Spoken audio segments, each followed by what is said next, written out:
Durante os meses de março e abril, eu fiz a leitura dessa biografia do Disney, Walt Disney, O Triunfo da Imaginação Americana, escrita pelo Neil Gabler. É uma biografia grandinha, como vocês podem ver. Ela tem quase 800 páginas, apesar de que a edição americana dela tem quase 1000. Essa edição aqui é feita pela Novo Século, e eu não lembro exatamente de quando que é ela, 2016. Como vocês podem ver, eu fiz várias anotações dela, né, várias marcações. Aqui são várias marcações que podem ser relacionadas à vida do Disney mesmo, né, a vida do Walt Disney, tanto pessoal quanto profissional, e também em relação aos filmes que ele produziu no decorrer da sua vida, em questão de como os estúdios eles foram feitos, o parque e etc, tá?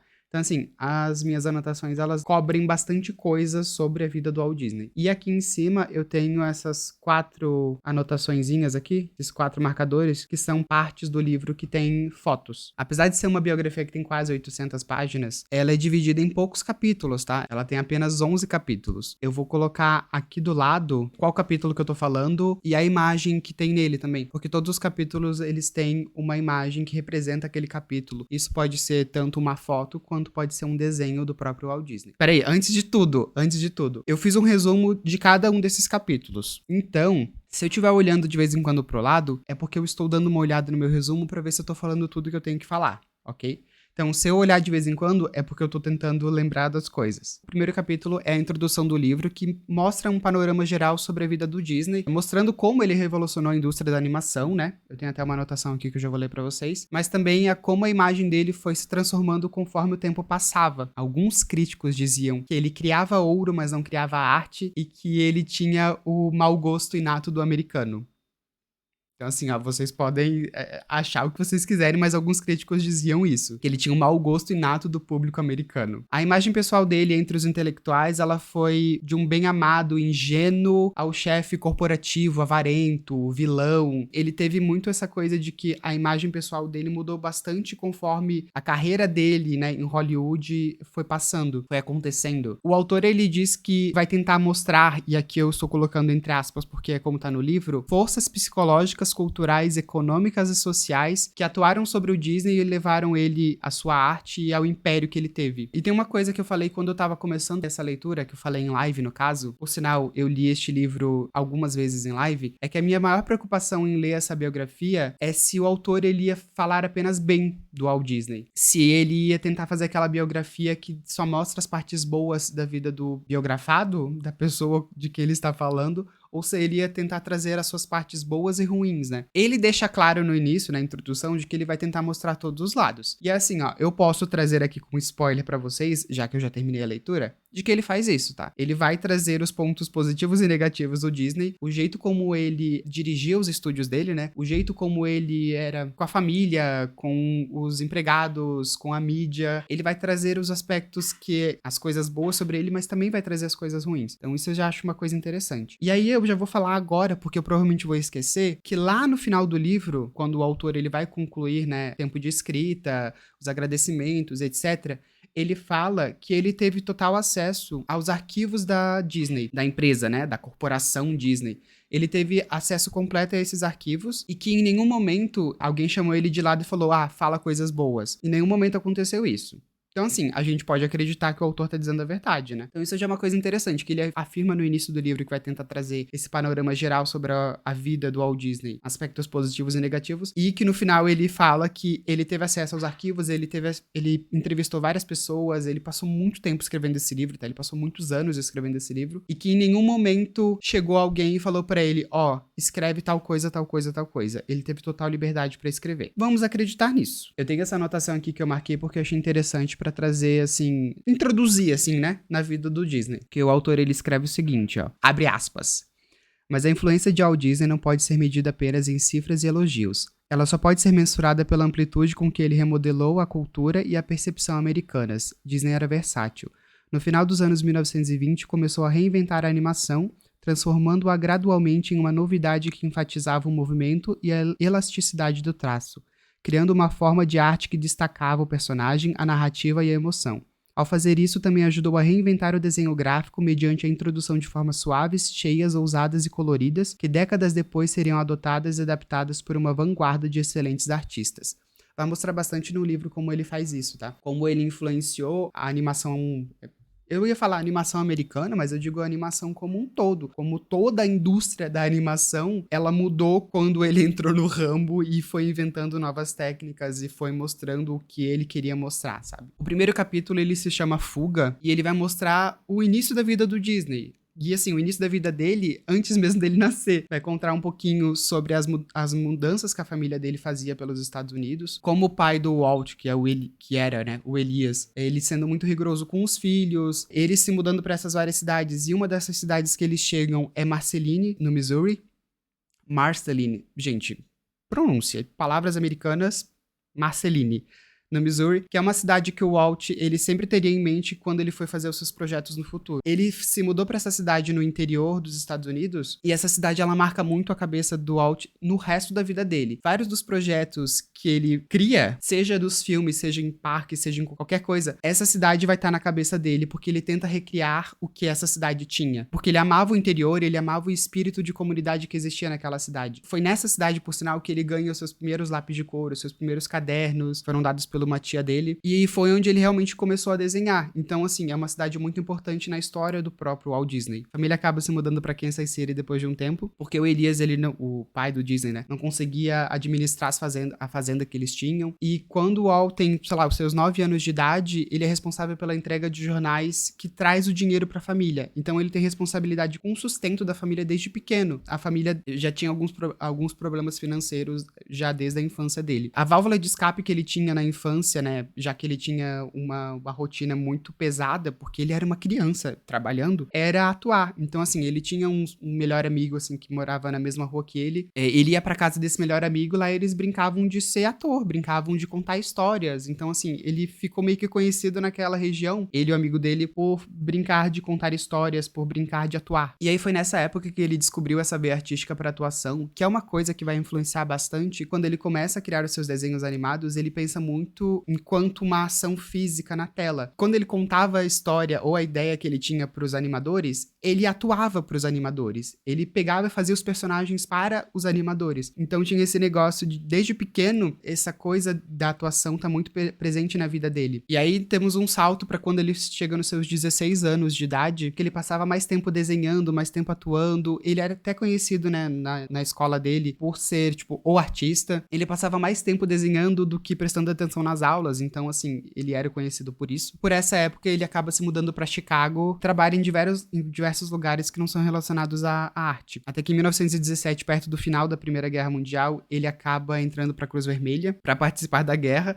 Ele chega a viajar para a França, mesmo que a guerra esteja no finalzinho assim, só que ele nem acaba sendo chamado, não para batalhar, né? Porque ele era muito mais tipo um motorista, trabalhava em questão tipo de mecânica, ou em coisas assim. Aqui no livro diz que assim, ele foi pra guerra muito mais para que ele no futuro pudesse contar para os netos dele que ele foi pra guerra do que realmente assim, tinha um sentido patriota nessa época, né? Afinal, americano, né? Mas ele fala que ele foi pra guerra muito mais pra contar pros netos dele que ele foi e que ele não ficou, tipo, em casa, sabe? Então, assim, ó, tem bastante coisa acontecendo. Quando ele vai pra Primeira Guerra Mundial, ele começa a viajar pela Europa, ele manda cartas pra família, etc. Mas ele realmente não vai efetivamente para um confronto. Mesmo porque ele foi, como eu disse, quando já tava quase acabando. E aí, no final do primeiro capítulo, ele acaba voltando pros Estados Unidos. Isso, assim, o primeiro capítulo vai dar mais ou menos desde o seu nascimento até os seus 16, 17 anos. Se vocês percebem que no primeiro capítulo de 11 já comporta 17 anos da vida dele, tem alguns capítulos que vão ter bastante... Tem os capítulos do livro, eles são grandes, então ele vai ter bastante coisa sobre a vida do Disney. O segundo capítulo, ele se chama Homem de Ação. Ele vai mostrar o primeiro emprego do Walt Disney como cartunista. Depois ele abre a primeira empresa dele que vende anúncios para jornais, que acabou durando, assim, 2 meses.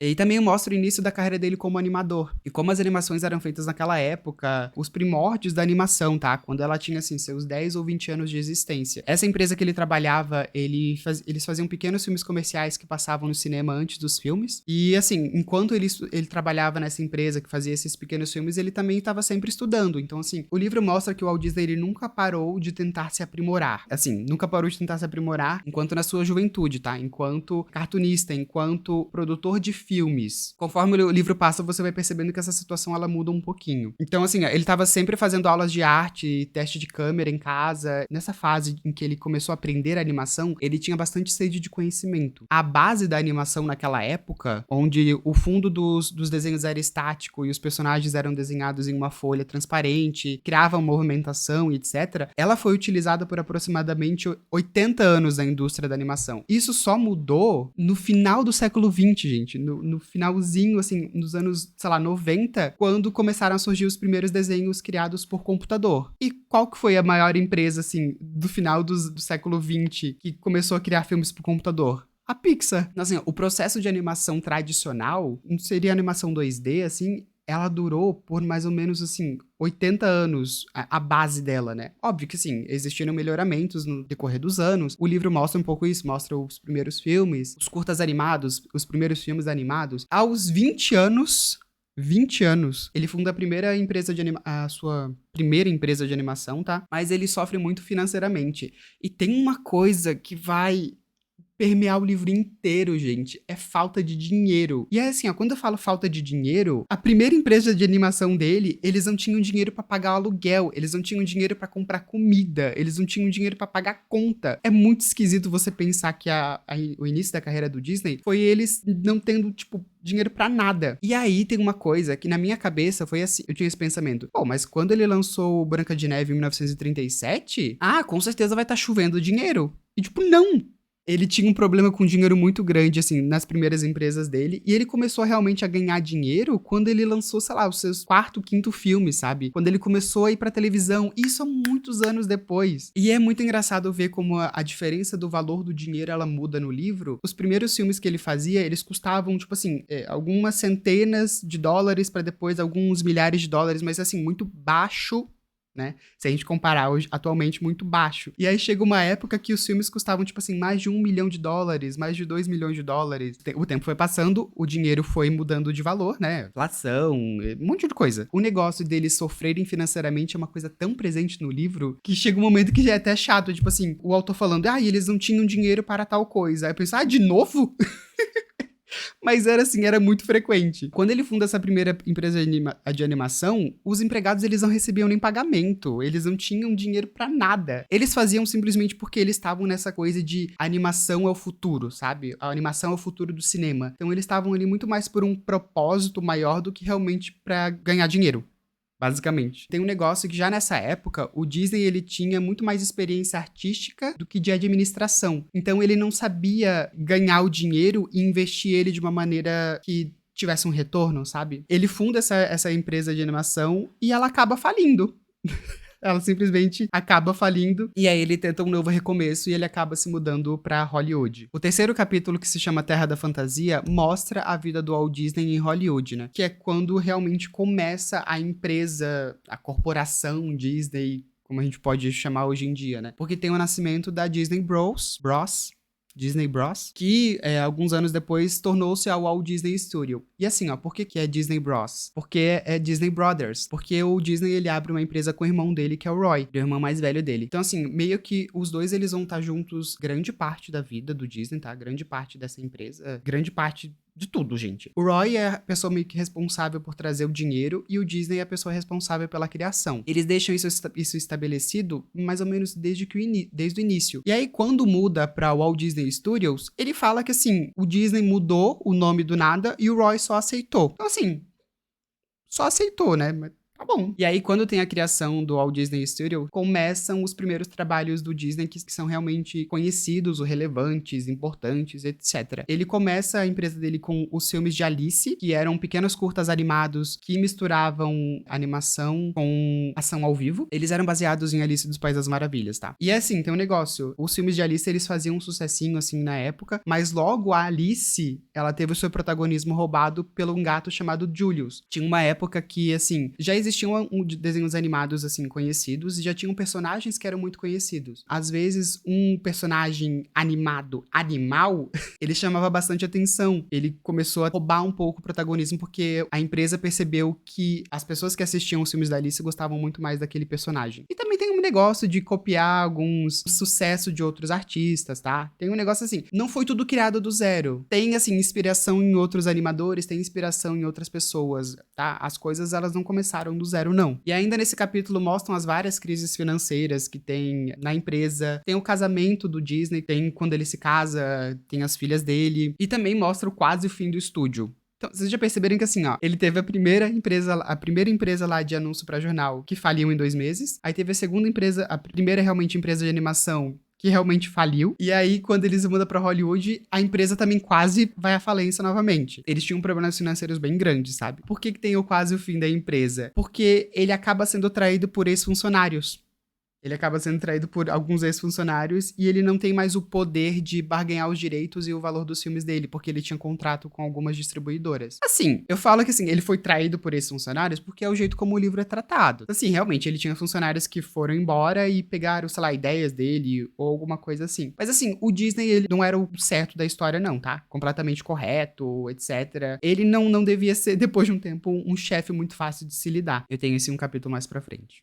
O capítulo 4, que se chama O Rato. Aí agora vocês perguntam, qual rato será que é? No capítulo 4 mostra a criação do Mickey Mouse, o maior símbolo da Disney, símbolo que até hoje, né, da Disney. Tem até o negocinho lá, tipo, tudo começou com um rato. E surgiu o Mickey Mouse em alguns curtas animados, e ele foi um estrondo. Meu Deus, o Mickey Mouse, ele surgiu assim, ele simplesmente explodiu. Ele teve um sucesso muito grande que deu a origem ao Clube do Mickey Mouse, que era assim, exibições que tinham em cinemas pelos Estados Unidos inteiro, em que as pessoas iam pra lá assistir os curtas, teve merchandising, teve um monte de coisa, gente. Teve, tipo, uma coisa tão grandiosa, o Mickey, nessa época. Dura até hoje. O Mickey até foi um dos responsáveis aí por mudar a lei de direito autoral nos Estados Unidos, porque eles não queriam perder o direito, né? Não queria perder o direito. E aí também nesse capítulo mostra o primeiro curta do estúdio que tem música. Quando eu digo, né, o primeiro curta que tem música, parece uma coisa muito banal, mas não. A ação na tela, ela era sincronizada com a música, que era uma coisa muito inédita na época. Eu não lembro agora se os curtas eles podiam ter música já, alguma coisa assim, mas o Disney teve essa ideia de fazer o primeiro curta animado em que a música é sincronizada com o movimento. Se a gente pensar hoje em dia, isso é uma coisa muito básica, mas na época era uma coisa muito grandiosa. E era uma coisa difícil de fazer, era uma coisa dispendiosa, era caro. Nesse capítulo, novamente, os problemas com dinheiro. Teve também o problema com a distribuição desses filmes, que eles foram pra distribuidora da Columbia e depois eles foram pra a United Artists. Tem as várias viagens que eles fazem pra Nova York pra resolver esse negócio da distribuição. Porque tem um negócio, né? Os filmes, eles são produzidos pelo estúdio, mas eles precisam ir para os lugares. Eles contratavam empresas que faziam essa distribuição. Muito tempo depois, surgiu a Buena Vista, que foi uma distribuidora criada pela Walt Disney Productions, que fez a distribuição. Aí, tipo, não era uma coisa terceirizada, sabe? Quer dizer, nessa época era uma coisa terceirizada. Muitos anos depois que eles conseguiram fazer com que fosse uma coisa só deles. Esse capítulo, né, ele se chama O Rato. Então ele mostra principalmente o impacto que o Mickey teve enquanto um ícone cultural, tá? Assim, conhecidíssimo. E aí mostra, assim, alguns números. Em 1931, o estúdio ele tinha cerca de 50 funcionários. Ele cresceu bastante em um pouquíssimo tempo. E aí, no final do capítulo, mostra o Disney, ele vivendo pelo trabalho. Ele não parava de trabalhar, ele tava sempre ali em cima. Ele tava sempre trabalhando, gente. E ele acaba tendo um colapso nervoso. E aí ele precisa se afastar um pouco. Então o capítulo termina com ele tendo esse colapso nervoso, ele falando, tá, vou afastar aqui um pouquinho, vou tentar cuidar da minha saúde mental antes que eu simplesmente tenha um piripaque e morra. Capítulo 5 se chama Oculto, tá? Não Oculto. Culto de seita mesmo. Ele mostra o estúdio Disney sendo pouco afetado pela Grande Depressão, as novas técnicas que são desenvolvidas no estúdio, que trazem mais um realismo pros personagens e pras ações, tá? Mais animadores são contratados e, assim, parte do estúdio acaba virando uma escola pra aperfeiçoar as habilidades desses novos animadores. E aí, nesse capítulo também mostra a introdução da cor nos desenhos e como isso foi uma coisa, assim, revolucionária na indústria. Se vocês perceberem, o Disney, ele foi um homem que teve muitas boas ideias e muitas grandes ideias. Porque se eu tô chegando aqui na cor chegando na tela, né? Se a gente pensar que no capítulo anterior fala que ele foi a primeira pessoa que pensou na música nos filmes sincronizada com o movimento, ele foi um grande inovador no mundo da animação, tá? E assim, eu acho que ninguém hoje em dia pode dizer o contrário, Ou assim, né? Os americanos querem que a gente ache que seja isso. Mas ele era um inovador. Ele foi a pessoa que fez o desenho animado ser o que ele é hoje. Foi um dos grandes criadores do desenho animado. Vamos dar esse título. Um dos grandes criadores do desenho animado moderno. Nessa mesma época tem o grande sucesso do filme Porcos, que foi onde surgiu a música Quem Tem Medo do Lobo Mal. Aqui no Brasil veio, né, como Quem Tem Medo do Lobo Mal, Lobo Mal, Lobo Mal. Que, por sinal, é o curta que tem o trecho que os porquinhos estão cantando num piano. E no fundo tem uma placa escrito Father, né? Pai. E é uma linguiça. É esse curta, tá? Ele ficou muito famoso na época e, assim, ele novamente foi um grande divisor de águas nos curtas animados da época. E aí mostra que, assim, ó, no fim de 1933, o estúdio Walt Disney tem quase 200 funcionários. Lembra que eu falei que no capítulo anterior, em 1931, ele tinha 50? Tipo, em 2 anos, eles contrataram 150 pessoas pra trabalhar ali. E aí mostra como o Mickey, ele acaba se tornando um produto. Ele tinha surgido alguns anos antes. Ele acaba se tornando um produto muito rentável. E aí, assim, ó, existem milhares de coisas com a cara do Mickey, né? Que ele acaba ficando mais lucrativo do que os próprios filmes. Mas tem um negócio, ele acaba ficando lucrativo mais do que os próprios filmes porque começa a ter um declínio da popularidade dele nas telas.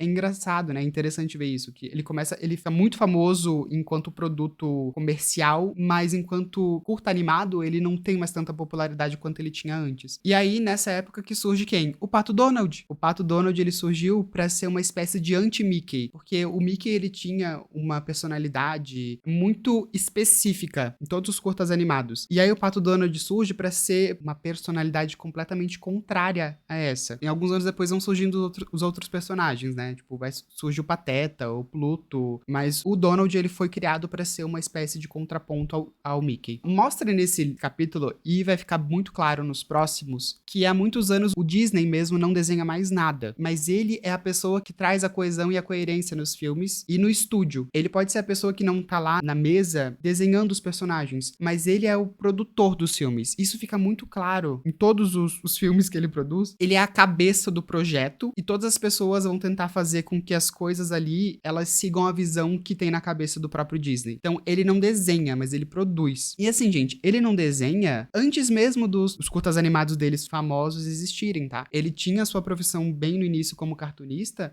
mas quando ele começa a ter os animadores que fazem aquele trabalho, ele fica muito mais na concepção dos projetos do que realmente na animação deles. E aí mostra nesse capítulo que, assim, sendo diferente dos outros diretores de estúdio da época, ele não era tirânico, mas a atmosfera que tinha dentro do estúdio era de sempre agradar ele. E a empresa praticamente era um culto. Por isso que o nome, né, do capítulo é O Culto. Porque as pessoas, elas queriam muito trabalhar pro Disney, mas tinha esse negócio de que você não podia, você tentava agradar ele ao máximo. Você tinha que fazer as coisas no estúdio para que a visão que tava na cabeça dele desse certo e você ganhasse assim, algumas estrelinhas com o chefe.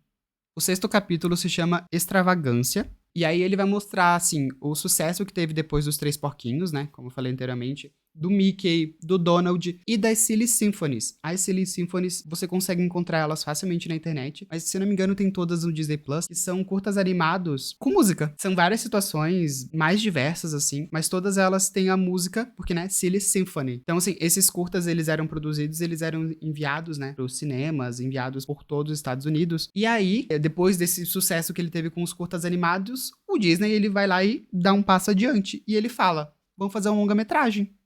Ora, isso, no meio disso tudo, tem os custos dos curtas-metragens que eles sobem, né? Porque, assim, antes eles faziam, tipo, preto e branco na tela. Quando colocou a música, ficou mais caro. Tem estúdio, tem tudo, negócio. Quando colocou a cor, ficou mais caro ainda. Conforme você vai acrescentando coisas na produção de um filme, ele vai ficando mais caro. Então, ele chega naquele momento que ele fala assim, vamos dar um passo adiante. Já que a gente tá fazendo curtas animados, tá dando certo, vamos fazer logo um filme de animação. Você pensa, ele vai direto pra Branca de Neve? Não. Tem várias ideias nessa época. Várias ideias nessa época de vários filmes que vão ser lançados posteriormente, mas vai mostrar o processo de criação do Branca de Neve. Branca de Neve e Sete Anões. Tem todo o processo de produção do Branca de Neve, tem o Disney sendo completamente detalhista com o projeto, tem muito tempo dedicado ao roteiro, tem uma coisa de personalizar os personagens, pra eles não serem apenas uma coisa chapada na tela, uma coisa sem vida. Ele era muito preocupado em fazer com que os personagens parecessem serem reais. Então isso, assim, fica muito claro no capítulo inteiro. ele quer que os personagens sejam reais, ele quer que os personagens pareçam que parece que você tá olhando pra tela e vendo que aquilo existe de verdade. Nessa mesma época que ele tem a ideia e essa tecnologia é inventada, a coisa de você dar profundidade nos filmes, desenho com profundidade de câmera, né? Que eram várias lâminas de vidro, cada uma dessas lâminas tinha um desenho, e quando você juntava esses desenhos olhando por cima pra câmera, você conseguia ver que ele era meio 3D, assim, você conseguia ver que, tipo, tinha vários planos, era isso. Os desenhos, eles tinham vários planos, então, nessa época que foi inventada essa tecnologia pra fazer com que os fundos não fossem completamente chapados, como era anteriormente, né? Nessa época também, a equipe do estúdio, ela cresce cada vez mais, e conforme os anos vão passando, o filme vai ficando mais caro. No fim, quando Branca de Neve é concluído e distribuído, ele acaba passando de $1 milhão. E aí, assim, ó, $1 milhão a gente pensa hoje, baratinho, né? Baratinho, né? Comparado a filme, que tem filme que custa, tipo, 250 milhões, 1 milhão não é nada. Mas isso é 1936, 1937. É um absurdo gastar tanto dinheiro com um filme naquela época. Tem novamente mudança de distribuidores. O filme, ele começa a ser realmente animado quase 3 anos depois de várias mudanças. De ajuste de roteiro, de técnica, de tudo, de treinamento de equipe. Então, assim, ó, a estreia do filme foi em dezembro de 1937 e ele ficou pronto apenas 6 dias antes da pré-estreia. 6 dias. Vocês têm noção disso? Porque, tipo, você chegar no cinema e pensar, esse filme ficou pronto há uma semana. Foi um sucesso de crítica, tá? Foi um sucesso.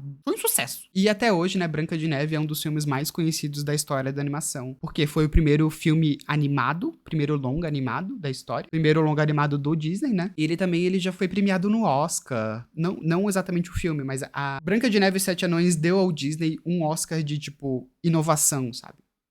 Capítulo 7 se chama Parnasso. Pesquisa na internet o que significa isso. Eu já pesquisei e já esqueci.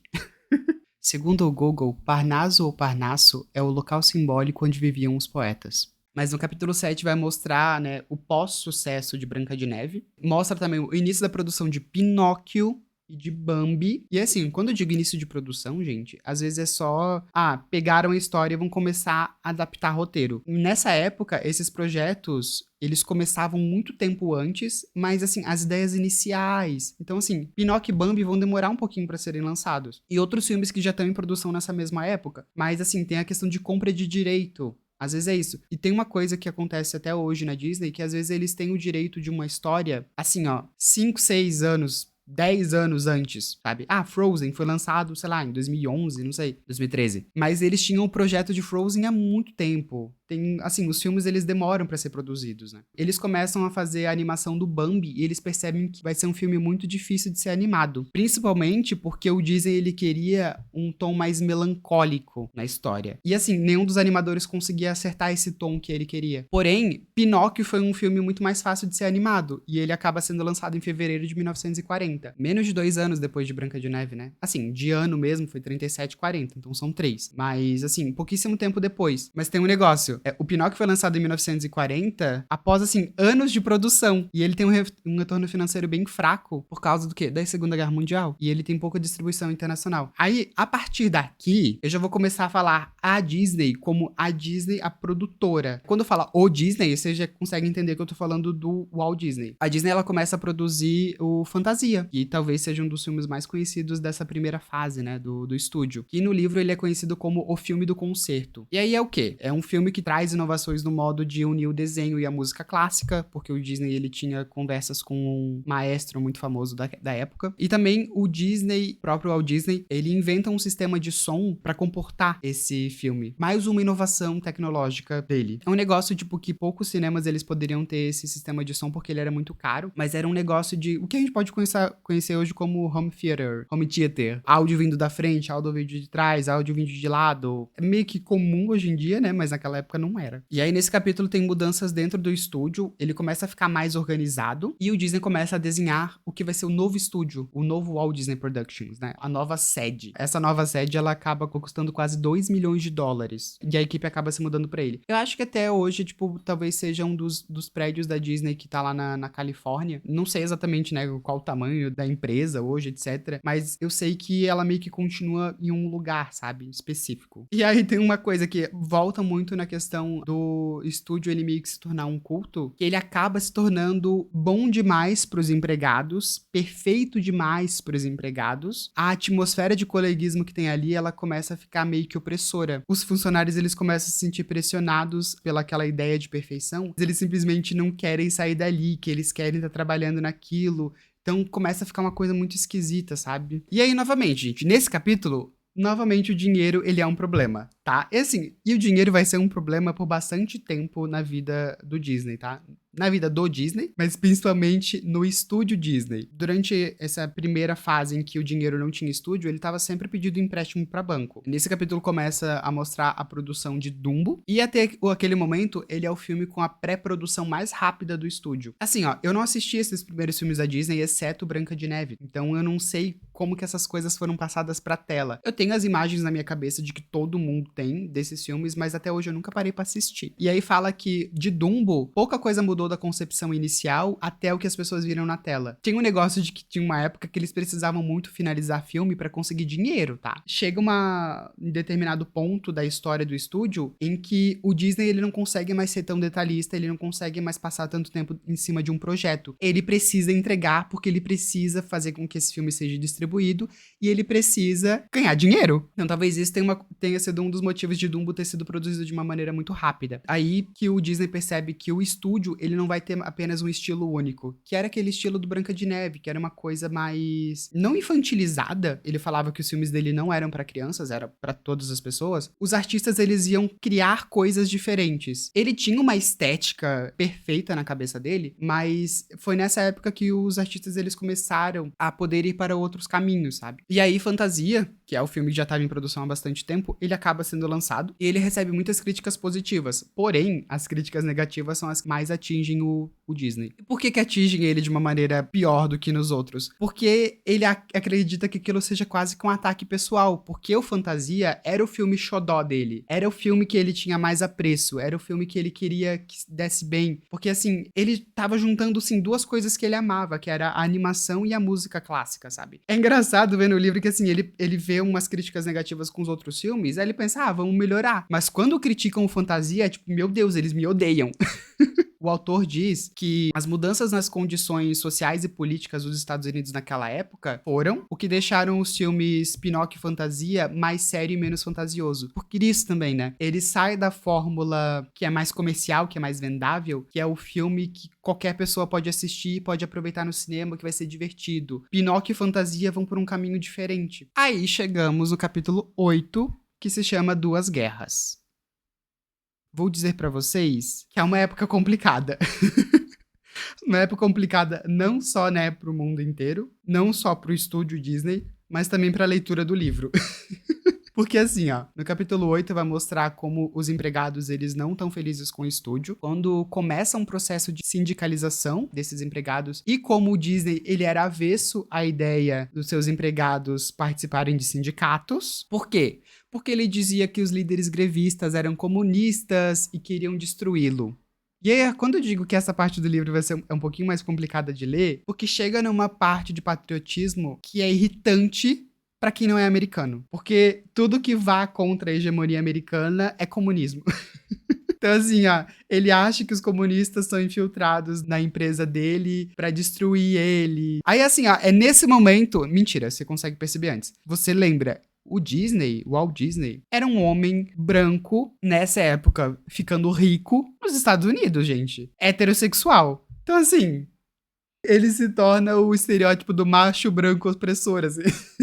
Não é exatamente isso, mas você consegue lembrar de onde ele vem, né? Nessa época ele acaba viajando pra América do Sul pra ter algumas novas ideias de filmes. Ele tem também se eu não me engano, um contato com alguma pessoa de relações exteriores no governo dos Estados Unidos pra tentar criar uma boa relação com outros países, etc. Então ele vem pra cá, ele viaja pra América do Sul pra ter novas ideias. Nesse meio tempo, após 3 meses e meio das greves que começaram no estúdio, que teve greve no estúdio por causa dessa coisa da sindicalização que ele não tava aceitando, o estúdio volta a funcionar, mas com quase metade da equipe cortada. De 1.200 funcionários que eles tinham antes dessas greves, eles acabam ficando com 694. É uma mudança bem abrupta, assim, né? Após essas greves, o Bank of America, Banco da América, ele acaba intervindo no estúdio e vários projetos são congelados. E assim, ó, por que ele acaba intervindo no estúdio? Porque ele era um dos grandes financiadores. Lembra que eu falei que eles faziam empréstimos para conseguir bancar os filmes? O Bank of America era um deles. Então eles acabam intervindo, vários projetos são congelados e apenas os filmes que estavam em andamento eles acabam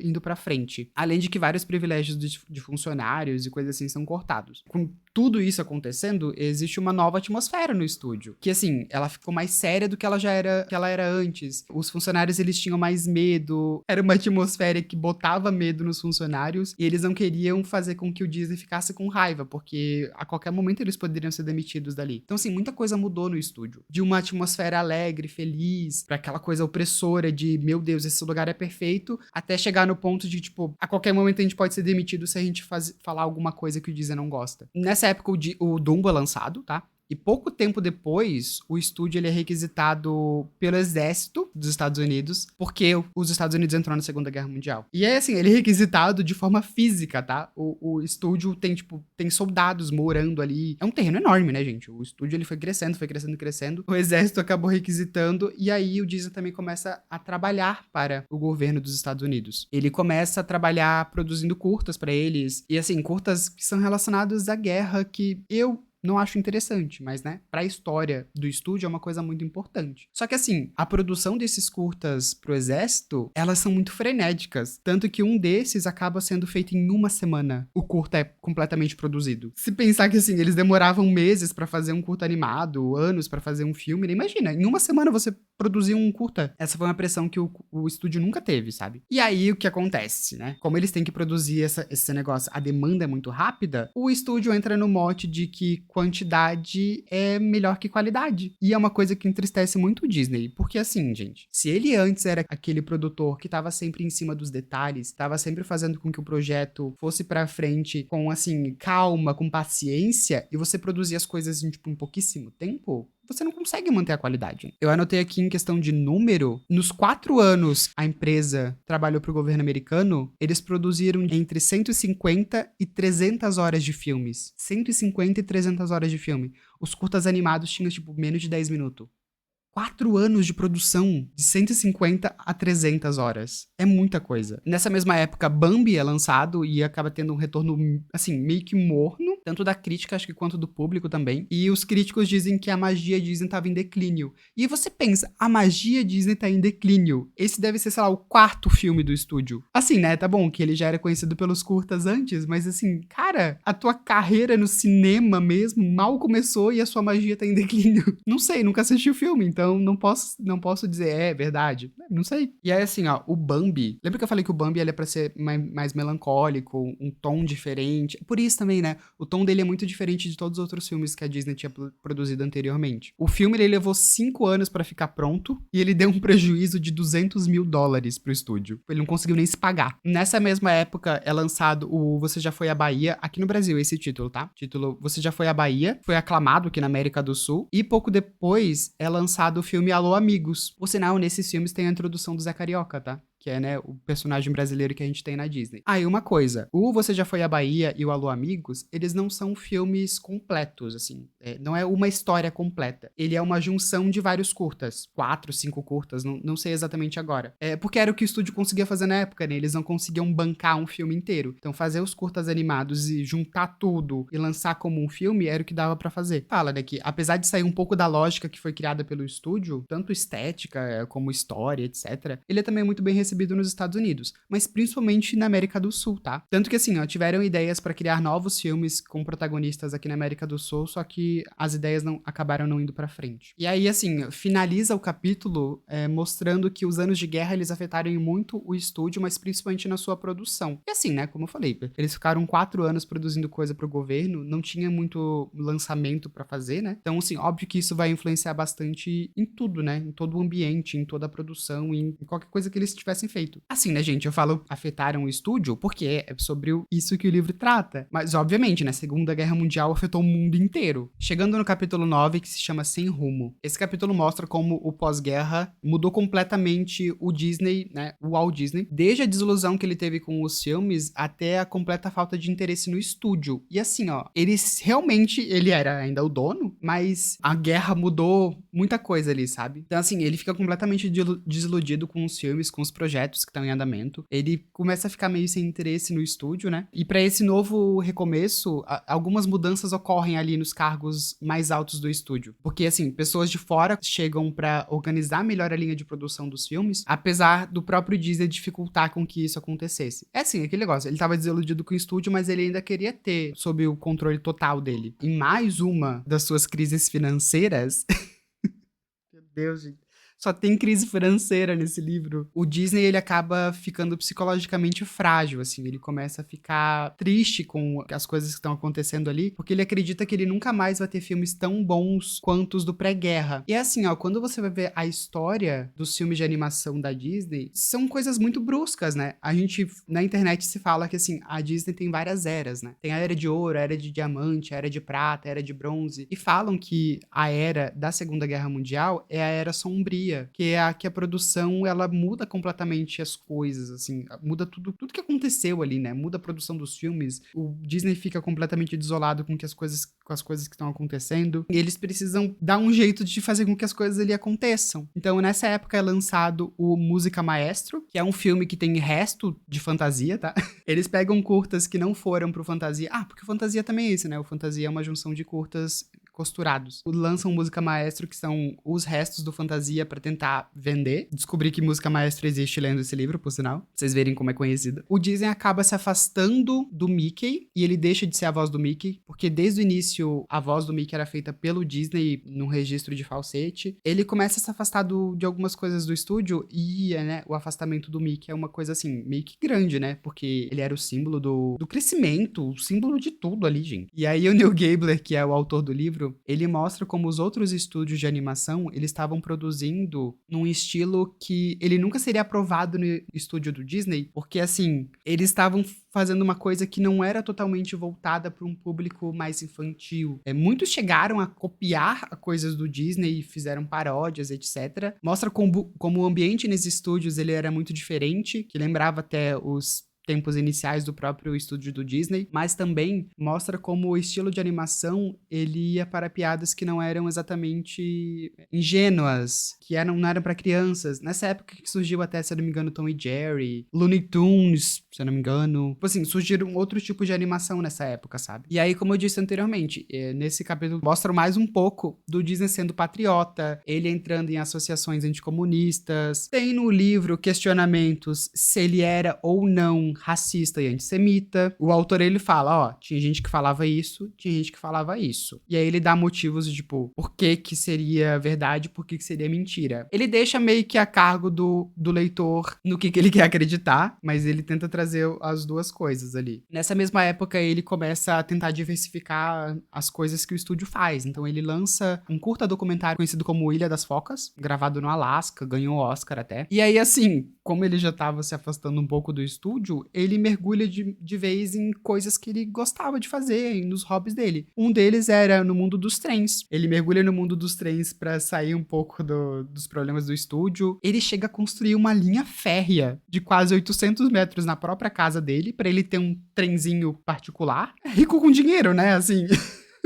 Nessa mesma época, tem a produção e o lançamento de Cinderela, que foi o primeiro... Gente, Cinderela foi o primeiro filme totalmente animado em quase 8 anos do estúdio. Primeiro, totalmente animado em quase 8 anos. E assim, ó, ele foi completamente decisivo pro estúdio não fechar naquela época, já que ele teve uma crítica ótima e uma bilheteria muito boa também. E aí, finaliza o capítulo falando sobre o primeiro filme completamente ao vivo do estúdio Disney, que foi o Ilha do Tesouro, que foi feito basicamente pra eles ganharem dinheiro pros filmes animados. E também foi um sucesso de crítica e bilheteria. Passaram por várias fases aí, teve os curtas animados, os filmes de animação, os filmes que misturavam ação ao vivo com animação, e o primeiro filme completamente completamente com ação ao vivo. Porque assim, né, gente, fazer filme com atores é muito mais barato do que fazer um filme de animação que custa, tipo assim, anos de produção e etc, né? Mas eu gostei como o autor aqui, ele foi ele foi sincero e falou, ó, o Ilha do Tesouro, ele foi feito basicamente pra ganhar dinheiro.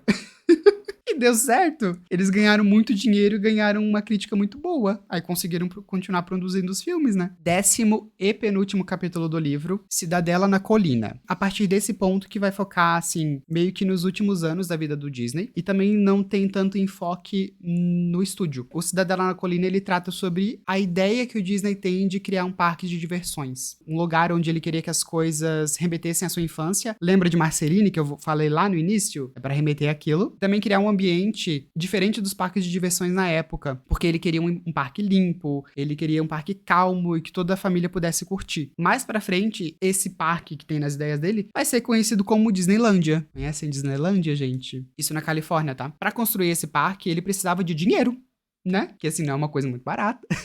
E naquela época, a televisão era um dos melhores lugares pra fazer dinheiro. A televisão tava ficando cada vez mais popular nas casas dos americanos, né? Vale lembrar, né? Tudo isso que foi lançado anteriormente foi pra cinema, que é uma coisa muito fechada. Assim, né? Fechada que eu digo, tipo, né? Se a gente comparar com televisão que tá em todos os lugares, o cinema na época era uma coisa que você tinha que sair de casa pra assistir, né? Hoje em dia não é mais tanto isso. Então, assim, ó, nessa época, ele vai pra televisão, mas óbvio, né? O estúdio continua com seus projetos, etc. Apesar de que ele não tá mais tão presente no estúdio, né? Mas tem o lançamento de Alice no País das Maravilhas, que teve, assim, críticas mornas, com um faturamento de 2 milhões de dólares para 3 de investimento, crítica morna e bilheteria ruim, né? E após esse lançamento, ele continua entrando em contato com várias emissoras pra tentar ter um projeto na televisão, apesar de que ele não tem nada definido ainda. Ele não tem uma coisa escrita, sabe? Ele acaba conseguindo um contrato com a ABC, né? Que na época era uma emissora de televisão pequena, que não batia de frente com as outras emissoras, mas assim, ele acaba entrando em contato com eles. E aí no livro fala que eles precisavam de um programa de televisão que chamasse muita atenção. E a única pessoa que poderia chamar a atenção do público era o Disney. Então, assim, ele vai pra televisão com o objetivo de conseguir dinheiro para construir a Disneylândia. A ABC acaba sendo uma das maiores financiadoras da Disneylândia naquela época. Depois acontece de as partes serem vendidas, etc., mas isso...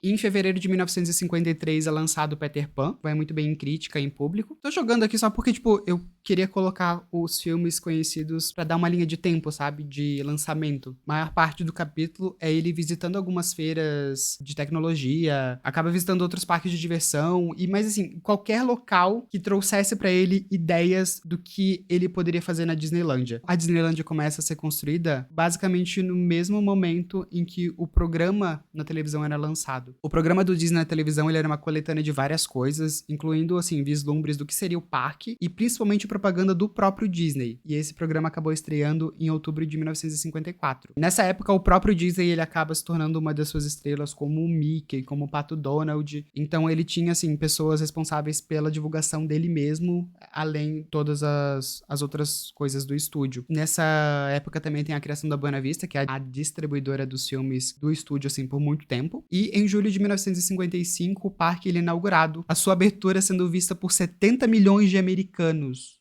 70 milhões de americanos. E, obviamente, o empreendimento ele é um sucesso, tá? Isso é uma coisa muito interessante do livro. Pela primeira vez em 17 anos, desde Branca de Neve, o estúdio não estava no vermelho. Primeira vez em 17 anos, desde Branca de Neve. O estúdio não tava no vermelho, gente. Mas assim, apesar de tudo isso, o Disney ele tava completamente afastado já do estúdio, porque o parque ele acabou se tornando uma obsessão pra ele. Em 1955 teve o lançamento da Dama e o Vagabundo, que teve um sucesso assim de público, de crítica. Em 1959, A Bela Adormecida é lançado e apesar de todos os anos de desenvolvimento e um gasto de 6 milhões de dólares, que foi assim a animação mais cara da época, o filme ele acabou fracassando tanto estética quanto financeiramente, apesar dos próprios animadores falarem no desenvolvimento que faltava calor, faltava encanto, além de problemas no roteiro. Eu já assisti A Bela Adormecida, não lembro dessas coisas assim, mas no livro fala como durante o desenvolvimento os animadores tinham várias preocupações com relação a como aquele filme estava sendo conduzido. E aí o Disney, cada vez mais afastado do estúdio, ele não se importa E ele acaba ficando mais focado na própria Disneylândia. E aí chegamos no último capítulo do livro, que é o capítulo 11, chamado Mergulhando na Utopia, que mostra o pós-lançamento da Disneylândia, como o Disney estava no auge da popularidade dele, com bastante dinheiro. Finalmente, né? Finalmente ele tá com bastante dinheiro. As ações da Disney na Bolsa de Valores, elas disparam nos anos seguintes. A receita da companhia, porque assim, né? Que junta tudo, né? Junta o estúdio Disney, junta a Disneylândia, junta televisão, blá, blá, blá, blá, blá. Juntando tudo, a receita da companhia vinha de 38% dos filmes, principalmente os filmes ao vivo, que era o que realmente dava dinheiro na época. 28% vinha da televisão, 21% vinha da Disneylândia e 13% de royalties de merchandising. Né, de produto. O Disney ele continua tendo ideias para expandir a Disneylândia. Ele testa algumas ideias nas feiras mundiais que ele participa para depois colocar algumas dessas inovações como novas atrações no parque. É nessa época que tem o início das televisões a cores, a mudança do programa da ABC para NBC, e lá ele praticamente tem carta branca assim para produzir o que ele quiser, assim, ele faz o que ele quiser. Tem lá, ó, tem esse horário na televisão, faz o que tu quiser, Disney. Foi isso que a NBC disse pra ele. Nesses últimos anos da vida dele, porque, né, o último capítulo mostra os últimos anos da vida dele, ele encara vários projetos, várias ideias, tem coisa de cidade modelo, tem protótipo de lugar que ele considerava perfeito, porque ele sempre volta pra ideia da Marceline de Missouri, da infância dele, etc. O Disney acaba se afastando da Disneylândia da mesma maneira que ele se afastou do estúdio. Assim, apesar de supervisionar algumas coisas, ele acaba se afastando de todas essas grandes coisas da vida dele, né? No estúdio de animações, né, na Walt Disney Productions, o estúdio estava em quase uma pausa completa, porque assim, nos 5 anos após A Bela Adormecida, apenas 2 filmes foram feitos, que foi o 101 Dálmatas e A Espada Era a Lei. Os filmes ao vivo, eles tomaram conta do estúdio, porque era mais fácil de fazer, né, gente? Era mais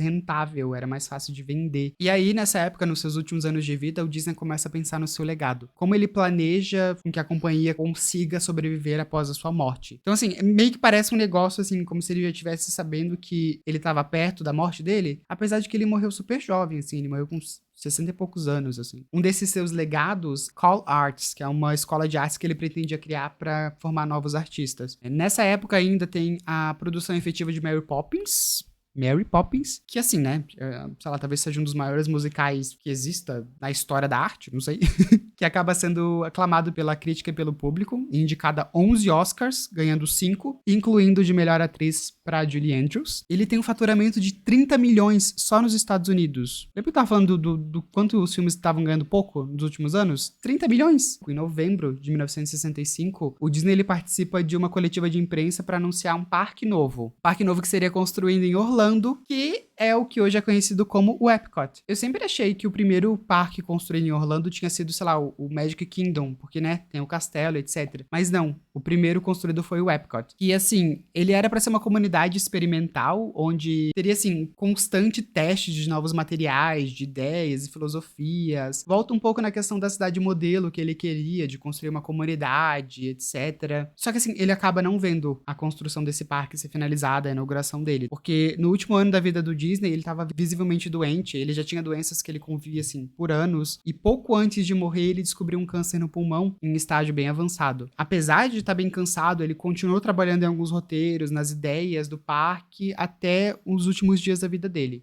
Com isso, finaliza o livro. É muita coisa. Foram, sei lá, 66 anos de vida, muita produção, muitas ideias, muita inovação. E é isso, gente. Eu fiquei, assim, falando por muito tempo sobre esse livro, porque eu passei muito tempo lendo esse livro. Fiquei aqui muito tempo dizendo sobre a história do Disney, sim, e ainda assim não falei da metade das coisas, talvez. Porque tem muita coisa que acontece aqui no meio. Tem muita ideia, tem muito sobre a família dele, o jeito como ele era com os funcionários, como, né, a visão sobre a pessoa dele mudou conforme os anos passaram, o modo como ele gerenciava os estúdios, o modo como ele produzia os filmes. O Disney, ele é um grande nome dos filmes de animação. Assim, eu posso ter falado mais sobre as partes boas da vida dele. Tem umas coisas ruins também aqui, né? Mas, assim, ele foi uma pessoa que tinha nuances, porque ele foi um ser humano. Então, assim, eu gostei bastante de ter lido esse livro. Tem uns 2 capítulos ali que são meio truncados, assim, mas truncados pra mim, porque às vezes não é do meu interesse. Mas, assim, eu li principalmente pra saber como foi esse processo da animação. Como foi a animação nos seus primórdios, porque fala aqui, né? Primórdios da animação até quase a metade do século XX, até depois da metade do século XX. Pra saber, né? Porque querendo ou não, o Disney, ele é um ícone cultural. Isso não tem como negar. Eu gostei bastante do livro. Eu acho que assim, ó, se você for ler esse livro, compre uma edição e-book dele, tá? Não leia ele livro físico, porque é complicado. E acho que é isso que eu tenho pra falar pra vocês. Eu dei nota 4, 4,5, mas